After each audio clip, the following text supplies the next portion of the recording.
Good morning students. हम पढ़ रहे हैं आंकड़ों का प्रबंधन और आंकड़ों के प्रबंधन में आज हम पहुंचे हैं आयचित्र के ऊपर।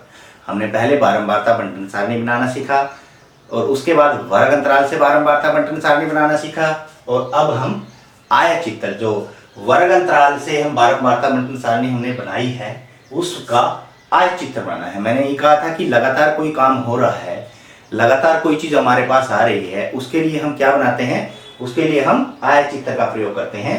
और यदि अलग अलग काम हमारे पास है तो हम दंडालेख का प्रयोग करते हैं। तो अभी जैसे अंक है, ये गणित के टेस्ट में प्राप्त अंक है, ये 50 में से 0 से 10 कितने बच्चों के आए हैं, 10 से 20 कितने बच्चों के आए हैं, एक दूसरे से जुड़े हुए हैं ये 0 से 10, 10 से 20, 20 से 30, 30 से 40। तो ये क्या हो गया, ये वर्ग अंतराल में होकर इनका क्या बनेगा, आयचित्र बनेगा। आयचित्र किस प्रकार से बनेगा, सबसे पहले तो हम उसी प्रकार से हमारी एक्स वाई जो रेखा है उनको खींच लेंगे।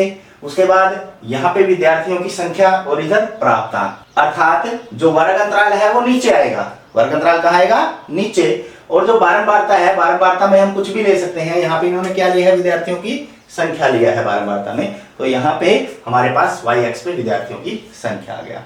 सबसे पहला हमारा काम होता है पैमाना। पैमाना एक इकाई कितनों के बराबर लेना है। अब यहां से हम देखेंगे मैक्सिमम बारंबारता, ज्यादा से ज्यादा बारंबारता किसकी है, 15 है 30 से 40 की। तो 15 है, अब मैं कहां तक 15 ले सकता हूं, 1 2 3 4 करके भी ले सकता हूं, 5 5 करके भी ले सकता हूं, लेकिन 5 5 में ज्यादा छोटा हो जाएगा तो मैं इसको 2 के बराबर ले लेता हूं। एक इकाई बराबर 2 विद्यार्थी। उधर विद्यार्थी है, अभी ध्यान से देखें, यहां पे क्या है मेरे पास, विद्यार्थी है, तो 2 विद्यार्थी। अब मैं यहां से शुरू करूंगा, एक 0 है, 2 4 6 8 10 12 14 16 18 है। इसमें 15 हमारा कवर हो रहा है जो मैक्सिमम संख्या है, तो हमने छोड़ दिया। उसके बाद अब 0 से 10 20 30 40 50 60 70 ये वाले वर्ग अंतराल 0 से 10, 10 से 20। सबसे पहले पहला वर्ग अंतराल क्या है, 0 से 10, और वो कितना है, 2 के बराबर है, इसके ही बराबर है। तो मैं क्या करूंगा, एक स्केल से या किसी भी चीज से इस प्रकार में लेके एक लाइन यहां तक होगी मेरी। स्केल से बनाना है आपको, ये मेरे पास जो साधन उपलब्ध है मैं उन्हीं से काम कर रहा हूं, ठीक है ना। इस लॉकडाउन में हमारे पास जितने भी साधन उपलब्ध है हम उन्हीं से काम कर रहे हैं। ये आ गया 0 से 10 2, और आगे कितना है 5। अब 5 मेरा कहां पे आएगा, 4 और 6 के बीच में, 4 और 6 के बीच में आएगा। तो मैं हल्का सा यहाँ पे एक निशान ले लेता हूं, जितनी मुझे जरूरत हो उतना रखूंगा। पहले तो हम ये 10 वाले के साथ ही सीधा खींचेंगे, ठीक है ना, यहां तक आ गया। फिर हम 20, 10 से 20 मेरे पास कितना था, ये देखो। अब दंडालेख और आयचित्र में अंतर समझ में आया, समझ में आया। दंडालेख अलग अलग होते थे, लेकिन 0 से 10, 10 से 20 बिल्कुल के साथ ही सटक के बनाया हुआ है। अब 20 से 30 में कितने हैं, 8, तो ये यहां 8 है मेरा। तो मैं एक बार पहले तो 8 को ही चिन्हित कर लेता हूं कि 8 लगभग इतना आएगा। फिर ऊपर से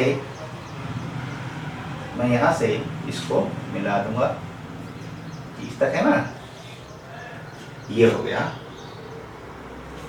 0 से 30 मेरे, 20 से 30 मेरे कितने आ गए, 8 आ गए। उसी प्रकार 30 से 40 कितना है, 15 है, 15 14 और 16 के बीच में आएगा, बिल्कुल बीच में आएगा। तो उसी प्रकार मैं यहाँ से ध्यान रख के छोटा सा निशान यहाँ से लगा लेता हूँ, बाद में मिट जाएगा ना वो। और एक मेरा यहाँ तक हो गया, और दूसरी लाइन है मुझे कहाँ तक लेनी है, 40 तक। 30 से 40 है ना ये हमारे पास। आप स्केल से इसको बिल्कुल सही बना सकते हैं और उसके बाद रबड़ से मिटा भी सकते हैं। पेंसिल और स्केल से ही आपको इसको बनाना है और किसी चीज से नहीं बनाना है। अब 40 से 50 कितने हैं, 10 मेरे पास ये है, ये देखो ये रहा 10 है ना। यहाँ से मैं एक लाइन इधर ले लूंगा। अब हमें दूसरी तो खींचने की जरूरत ही नहीं है, वो तो पहले से ही लगी हुई है। मुझे एक ही लाइन खींचनी है 50 वाली। तो यहाँ पे ये क्या हो गया, 10 वाली लाइन भी मेरी खींच गई। और इनकी हमें जरूरत ही नहीं थी 60 से 70 की, क्योंकि हमारे पास संख्या कितने दिए हुए थे, 50 थे। मैक्सिमम अंक भी 50 दे रखे थे, तो यही तक हमें जरूरत है। अब देखो ये हमारे पास क्या बन गया, आय चित्र बन गया जिसमें 0 से 10 कितने हैं, 2। वैसे लिख रहा हूं मैं, लिखने की जरूरत नहीं है। ये कितने हैं, 5, आगे कितने हैं, 8, और आगे कितने हैं, 15, और आगे कितने हैं, 10। 40 से 50 में 10। ये क्या थे, प्राप्तांक। आशा है कि आय चित्र आपको बनाना आ गया होगा।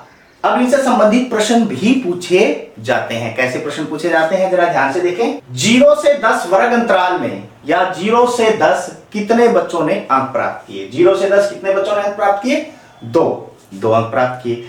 सबसे ज्यादा बच्चे कौन से वर्ग अंतराल में हैं, या कितने अंक सबसे ज्यादा बच्चों ने प्राप्त किए। कितने अंक प्राप्त किए, सबसे ज्यादा बच्चे कितने हैं हमारे पास, 15 हैं। और कितने अंक प्राप्त किए, 30 से 40 अंक प्राप्त किए हैं।